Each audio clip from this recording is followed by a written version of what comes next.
Everyone good morning আপোনালোক সকলোকে পুনৰবাৰ মোৰ চেনেললৈ স্বাগতম জনাইছো।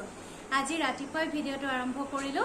আজি মায়ে এটা বিশেষ মানে মিঠাই এটা বনাই আছে, ভাবিলো আপোনালোকৰ লগত ৰেচিপিটো শেয়াৰ কৰো। বলক তেতিয়া হলে পাকঘৰত যাও আৰু মায়ে কেনেকৈ বনায় হেতু চাও। মায়ে বিৰাতে টেস্টি বনায়, একদম সহজ হয়, ব্ৰেড দি বনায়। বলক তেতিয়া হলে আপোনালোকক দেখুৱাও কেনেকৈ বনায় আৰু আপোনালোকে চাই থাকিব ভিডিওটো। আশা কৰো আজি ভিডিওটো চাই ভাল পাব। আৰু আজি আমাৰ জিউমাইনা আহি একদম পাই গল এজনী। জিউমাইনা গুড মৰ্নিং কোৱা। বলক তেতিয়া হলে যাও আৰু আজি ৰেচিপিটো ষ্টাৰ্ট কৰো।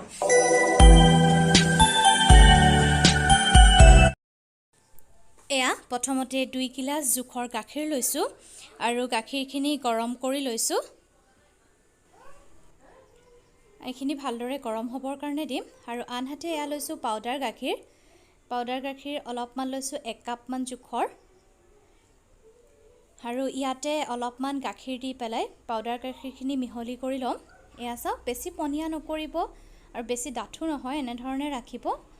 অলপমান বনাই ল'ব এনে ধৰণে। আৰু ইপিনে এখন তেৱা গৰম কৰি থৈছো যাতে আমি গাখীৰৰ পাউডাৰখিনি এটা মিশ্ৰণ বনাই ল'ব পাৰো ধুনীয়াকৈ। আৰু ইপিনে আমাৰ গাখীৰখিনি গৰম হৈ আছে। এটো বনোৱা একদমই সহজ হয় আৰু খাই পেলাই বিৰাতেই ভাল লাগে। আপোনালোকে দোকানত যেটো 15 টকা 20 টকীয়া মিঠাই কিনে তেনেকুৱা এটা মিঠাইয়ে হ'ব। আপোনালোকে ঘৰত এবাৰ হলেও ট্ৰাই কৰি চাব আৰু মোক জনাব কেনেকুৱা পালে। এয়া চাওক, প্ৰথমতে এই গাখীৰখিনি যিখিনি মিহল কৰিছিলো পাউডাৰ গাখীৰখিনি এইখিনি ধুনীয়াকৈ তেৱাখনত দি লৈছো আৰু এইখিনি এনেদৰে লৰাই থাকিম। এয়া চাওক, এনেদৰে লৰাই থাকিব। লৰাই নাথাকিলে কি হয়, গাখীৰখিনি ধৰি যাব পাৰে, সেইভাবে লৰাই থাকিব। ইয়াত চেনি বেলেগ দিব নালাগে, যেহেতু পাউডাৰ গাখীৰখিনি মিঠা হয় সেইভাবে আমি চেনি নিদো। আৰু যিখিনি গাখীৰ গৰম কৰিছিলো আমি তাতো চেনি দিম, সেইভাবে ইয়াত চেনি দিব নালাগে। এনেদৰে লৰাই থাকিব। 2 মিনিট মান লৰোৱাৰ পিছত দেখিব গাখীৰখিনি এনেদৰে ডাঠ হৈ আহিছে। এয়া চাওক, আৰু যিখন পেনত আমি ভাজি আছো সেইখনৰ পৰাও মানে বস্তুখিনি এৰাই এৰাই যাবলৈ ধৰিব। এনেকুৱা অৱস্থাতে আমাৰ লাগিব বস্তুখিনি। কোনোবাই যদি ভাবে অলপ পনীয়া কৰি পেলাই ৰাখো তেতিয়া হলে অলপ পনীয়া কৰি ৰাখিব, নহলে অলপ ডাঠ কৰিব পাৰে। মই ডাঠ কৰিম। এতিয়া ইয়াতে গাখীৰখিনিত অলপমান ইলাচি দিয়া হৈছে আৰু এয়া আছে কাজু আৰু এলমণ্ড আৰু এইখিনি অলপ গুৰি কৰি পেলাই আমি দিম। সেইবাবে সৰু সৰু টুকুৰা কৰিছো, নাইবা মিক্সিত অলপমান গুৰি কৰি দিব পাৰে। আৰু এপিনে আমাৰ গাখীৰখিনি আছে হৈ গৈছে, ধুনীয়াকৈ ডাঠ হৈ গৈছে।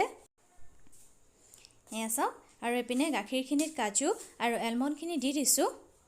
আপোনালোকৰ মন পছন্দৰ বেলেগো দিব পাৰে। আৰু ইয়াতে অলপমান চেনি দিম, গোটেই কাপ নিদো, যিহেতু বেছি মিঠা হলে ভাল নালাগিব, সেইবাবে অলপমান দিছো। আপোনালোকে নিজৰ সোৱাদ অনুসৰি চেনিটো দি ল'ব আৰু চেনিখিনি ভালকৈ মিহলি কৰি দিম।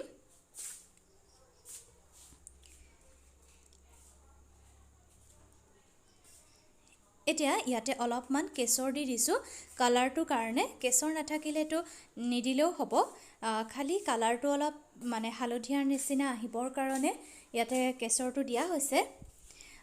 অলপমান গৰম গাখীৰ কেশৰটো দি থৈ পেলাই ইয়াতে এড কৰিব পাৰিব। মই ডাইৰেক্টলি দি দিলো। আৰু এপিনে আমি ব্ৰেডখিনি এনেদৰে কাটি থৈছো। এয়া চাওক, এনেকৈ তিনিকুণীয়াকৈ ব্ৰেডখিনি কাটি থোৱা হৈছে। তাৰমানে এখন ব্ৰেড মাজেদি এনেকৈ ফালি দিয়া হৈছে।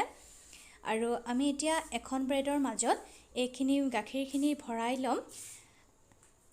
এনেদৰে চাওক, এনেদৰে ভৰাই ল'ব, মানে মাজত দি ল'ব আৰু তাৰ ওপৰত আন এখন ব্ৰেড দিম। এয়া চাওক, এনেদৰে দি ল'ব আৰু তাৰ ওপৰত আন এখন ব্ৰেড দি লৈছো। আৰু এনেকুৱা এটা বহল বাচন ল'ব যাতে আমি গাখীৰখিনি ব্ৰেডখিনি ধুনীয়াকৈ সজাই তাৰ ওপৰত গাখীৰখিনি দি ল'ব পাৰো। ইয়াতে যেতিয়া আপোনালোকৰ কেতিয়াবা গাখীৰ পাউডাৰ নাথাকে তেতিয়াহ'লে এটা কাম কৰিব পাৰি, সেইটোও খাই ভাল লাগে। মায়ে তেনেকৈ বনাই বেছিকৈ। বাটাৰটো আৰু চেনিটো গুৰি কৰি ল'ব। চেনিটো গুৰি কৰি বাটাৰৰ লগত মিহল কৰিব। এটা ক্ৰীমৰ টাইপৰ এটা মানে মিক্সাৰ হয়, যেতিয়া বাটাৰ আৰু চেনিটো মিহল কৰিব সেইটো মাজত দিব পাৰে। এতিয়া যিখিনি গাখীৰ আমি গৰম কৰি থৈছিলো সেইখিনি মই অলপমান ওপৰে ওপৰে কাজুখিনি আৰু এলমণ্ডখিনি অলপ দি দিওঁ ব্ৰেডৰ ওপৰত, যাতে ভাল লাগে খাই পেলাই। গাখীৰটো বেছি ডাঠ নকৰিব, যিহেতু ব্ৰেডখিনিৰ ওপৰত আমি গাখীৰখিনি দি দিম। ব্ৰেডখিনি শুহি ল'ব বহুত গাখীৰখিনি, সেইবাবে গাখীৰখিনি বেছি ডাঠ নকৰিব, নহ'লে বেছি গাখীৰৰ প্ৰয়োজন হয়। এই মিঠাইটো একদম সহজতে বনাব পাৰিব আপোনালোকে। ব্ৰেড এটা কিনিলে আৰু গাখীৰ অলপমান হ'লে এইখিনি ধুনীয়াকৈ বনাব পৰা যায়। আৰু মই যিটো কৈছোঁ চেনি আৰু বাটাৰৰ মিক্সাৰ, সেইটো দিলেও বৰ ভাল লাগে।